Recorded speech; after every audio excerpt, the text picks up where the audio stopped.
I'm Kyle, welcome to the next episode of Theorie Discovery. This time we're covering a Fnaf theory, but not just a single mutant and their theory.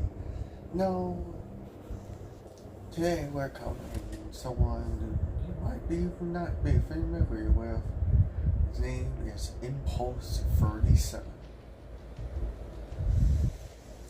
His couple of videos on his explanation on and his theorizing on the Fnaf games. Of all the mainline Fnaf games set for security breach, he doesn't even know. So we're not just covering his theory, but also his theory on his point on the protagonist of Fnaf 4 and what he did wrong. First off, for start, the reason why I start to notice he wanted to cover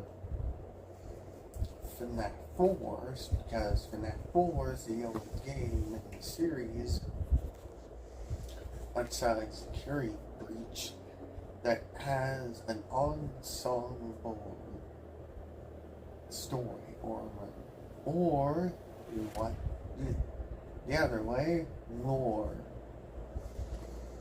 Yeah, unsolvable. But people now started to use an incorrect way of why Fnaf 4 was not solved. See, the question that they should be asking about Fnaf 4 is a couple of things. What's going on with the box?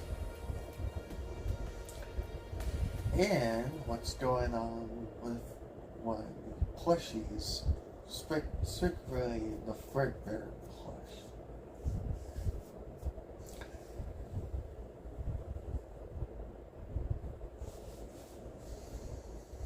If you wanted to question anything about the protagonists in any of the Fnaf games, they should have questioned who is the protagonist in Special Delivery. But no, they wanted to question who was the protagonist in Fnaf 4. Even though at the very beginning of the game and by the entirety of the main games that we already knew. So we don't need a recorrection of that.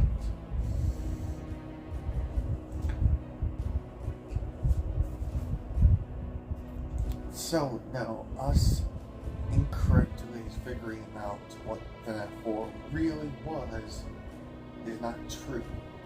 No, the biggest thing that was not solvable about Fnaf 4, the reason why Fnaf 4 was not solvable about the story is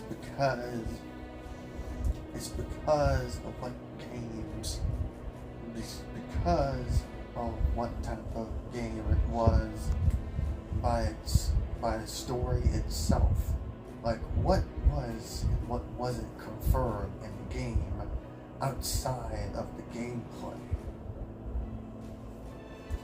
What was the box like? All the things of the reason why Fnaf 4's story was not solved, you wouldn't think it was because we were guessing the protagonist wrong. No, we were not thinking the protagonist wrong. Many people, including myself, knew who the protagonist of Fnaf 4. The character encyclopedia says it. Yes, we will get down. No, instead, he's saying he was a canon fact. But really, there's many canon facts in this single game that confirm single things. like the bite of 83, like the event that happened at the end of the mini games, or one of the other mini games, involving a different bite than involving not the bite of 87, but something called the bite of 83. So, no. And it's not a fact that Michael Afton's the protagonist. According to what I heard, according to something, a video I watched, a two-parter, some reason it's supposed to be a three-parter, about this guy discovering the character encyclopedia, what answers he might find, what misconceptions people had. The misconception that one of the misconceptions he had during Fnaf 4 is Michael Afton is not the one having the nightmares, which this guy definitely thought that. He unfortunately still does, as recently he still brings it up. No, so the fact, one thing he brings up, I will bring up here. So a couple of evidence he disproves, I will do it as well. Firstly, the character that we play as during the next gameplay of Fnaf 4 seems way too short to ever be Michael Afton. Second of all, in Fnaf 4 seems like more focusing on noises. It tells you when you hear the animatronics breathing. That is not something that Michael Afton would experience with surviving against the animatronics. When you hear breathing, that's when they attack you. The Fnaf 4 confirms that the nightmare animatronics in that game can breathe, which is not even discovered anywhere in games before or after it. Thirdly,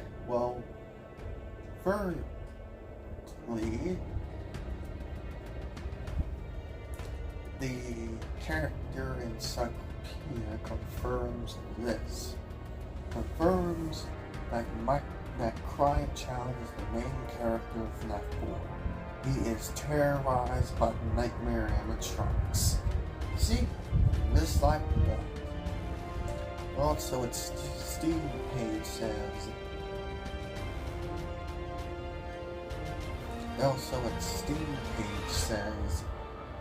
That we're playing as a child, not the exact same age group that Michael Afton would be described. See, finally, if that's the case, then how about the fact that, that Fnaf 4 is just the Fnaf 4 nightmares are just nightmares of Evan Afton, aka the Crying Child, when he's in a coma. Well, let me give you this. The nightmare and nightmares jump scares sound. What do they sound like? They sound similar to an ambulance.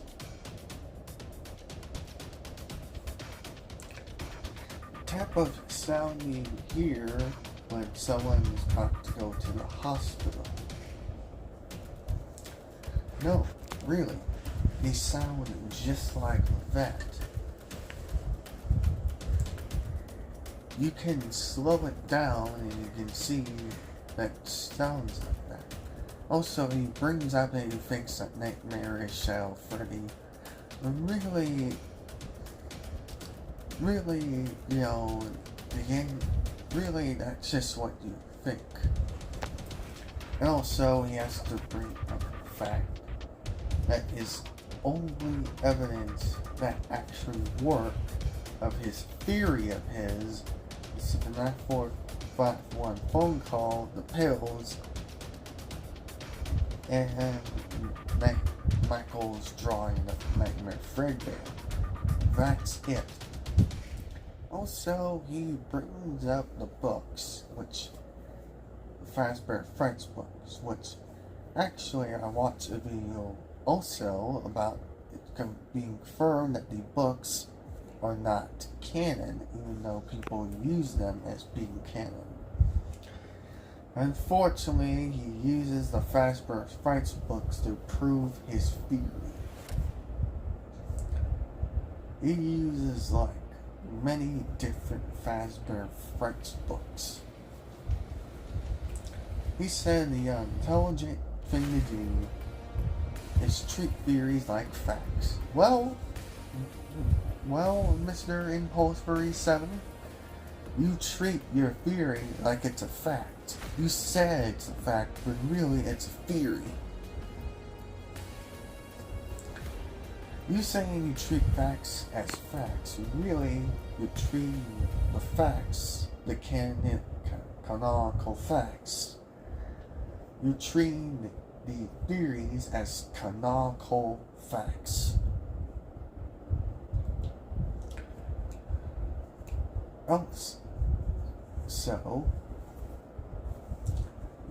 Also, you think that Fnaf 4 gameplay takes place after Fnaf 1, but really it's confirmed by people's explanation of the lore. It takes place right after the main games.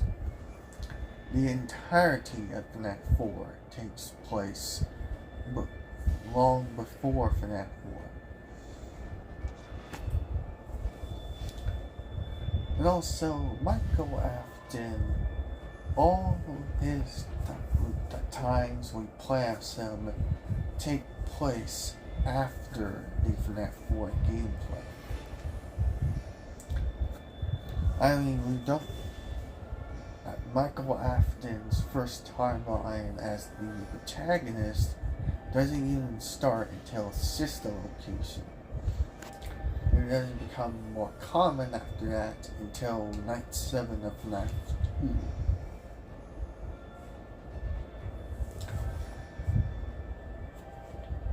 And also, Fnaf 4 also. So, it brought notes. So, Fnaf 4 also, you forgot to mention, Fnaf 4 has nothing to do with being a security guard. You're surviving against Nightmare animatronics. Nightmare. Also, another thing to disprove that Michael Afton will not be the player character in nighttime segments of Fnaf 4 is by the detailed design of both Nightmare Fredbear and Nightmare, since both of them look exactly the same except color swap. Nightmare Fredbear actually has something red on his teeth. If you do a zoom in, you can see that Nightmare Fredbear has red on his teeth, proving that it is his younger brother Evan, and not proving that it is his younger brother Evan having nightmares. Also, the game Fnaf 4 is the only one of the Fnaf games.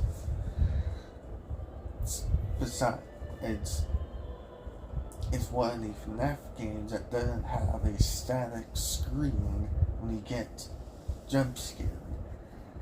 Whenever you get game over in Fnaf 4, you get a red splat when you get a game over. Your screen gets covered in something that's red.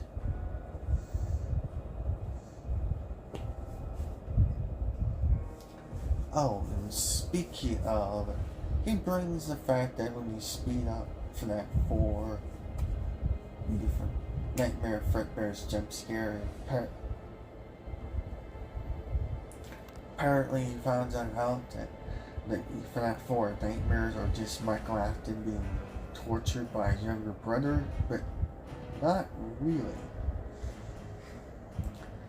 Well, so Nightmare Foxy makes the same jump scare noise when he's in the closet as does when Michael Afton used to do to his younger brother in the minigames. Also, Nightmare Foxy can actually turn into a plushie. Well, a plushie appears when Nightmare Foxy stops being in the closet. Yes, whenever Nightmare Foxy's not there, a plushie of Foxy appears. And also, there are a couple other differences between the Fnaf 4 Nightmare animatronics and their Fnaf 1 variants. Whenever you get prepared to get jump scared by Nightmare Freddy, his Freddles appear on your bed.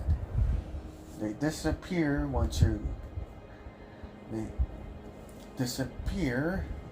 once you turn around. And also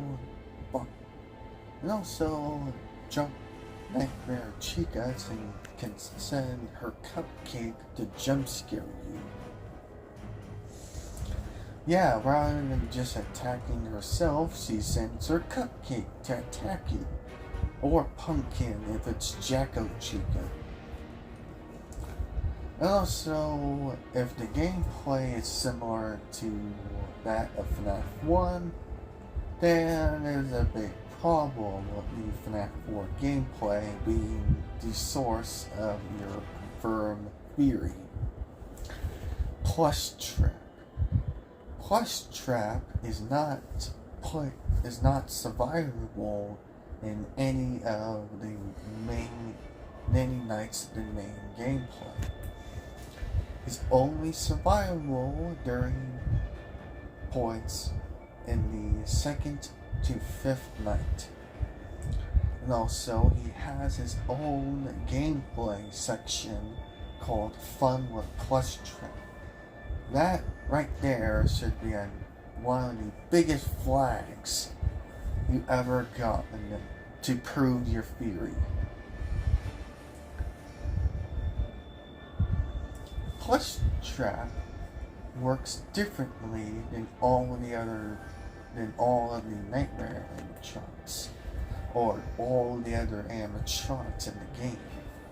Plush Trap does not work the similar way to Fnaf 1.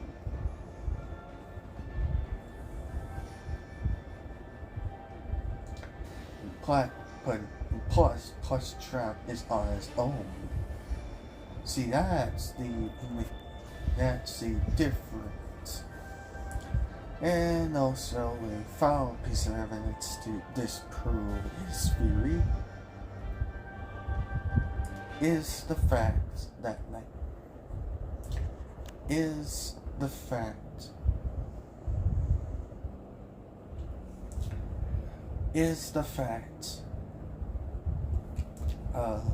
factor in factor in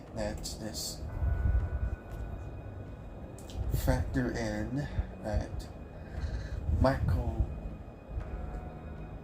if the protagonist was Michael Afton, then how do you explain about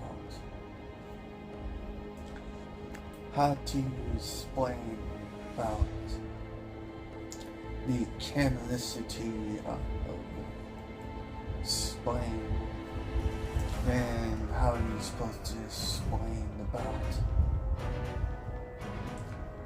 when then how are you supposed to explain about what happens, explain about how the fact that originally the Nightmare Freddy, Bonnie, Chica, and Foxy, in fact, are the nightmare animatronics are trying to attack them. And this could be symbolism in how the Fnaf 4 minigames, Michael Afton and the rest of his friends were masked of Freddy, Bonnie, Chica, and Foxy. Just like how it seems seen in the gameplay. So that's the evidence to point out his theory. Tomorrow we're going to discover another theory of his, and that's the timeline placement of it. And that's his explosion of his timeline placement of sister location. See you next time. I'm at the Common Guy. Bye.